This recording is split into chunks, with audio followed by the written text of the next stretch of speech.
রাত দিন মশার যন্ত্রণা, তাই ভরদুপুরেও কয়েল জ্বালিয়ে পড়ছে শিক্ষার্থীরা।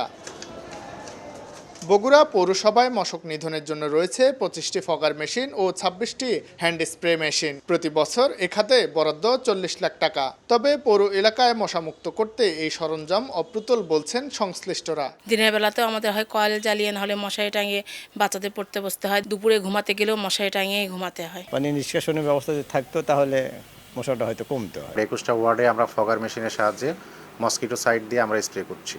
নওগাঁ পৌরসভায় মশক নিধনে বার্ষিক বরাদ্দ প্রায় 30 লাখ টাকা। পৌরবাসীর অভিযোগ, বেশিরভাগ এলাকাতে নেই এই কার্যক্রম। মশার উপদ্রবে অতিষ্ঠ জনজীবন।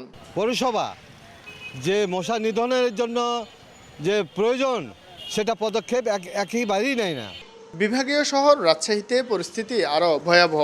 গত 3 বছরে মশক নিধনে সিটি কর্তৃপক্ষ ব্যয় করেছে 1,20,00,000 টাকা। তবে এর কোনো সুফলই পাচ্ছে না নগরবাসী। অপরিচ্ছন্ন মহানগরের ড্রেন আর খাল যেন মশার আবাসস্থল। ড্রেন টেন সব ভরে গেছে, তার জন্য মশার উৎপাদন বেশি বেড়ে গেছে। দিনে রাতের অনেক সবসময় মশা, মানে বসে থাকা যায় না এক জায়গাতে। এত যে মশার অত্যাচার, তারপরে কিন্তু সরকারের পক্ষ থেকে হোক আর কর্পোরেশনের পক্ষ থেকে হোক, এদের কোনো ওষুধপাতি কোনো কিছু ব্যবহার হয় না।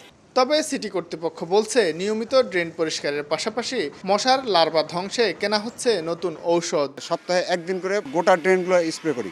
তারপরে মানুষকে সচেতন করি যে আপনারা বাসার ময়লা বা অন্য জিনিস ড্রেনের মধ্যে ফেলবেন না। এবং আমাদের অলরেডি ড্রেন পরিষ্কারের কাজ চলছে, আপনার এক্সকাভেটর এবং ম্যানুয়ালি করা হচ্ছে মূল ড্রেনগুলো, যাতে পানির প্রবাহ ঠিক থাকে। তো আমরা আশা করছি হয়তো খুব দ্রুতই মানুষকে এই বিষয়ে যতটুকু সম্ভব রিলিফ দিতে পারব।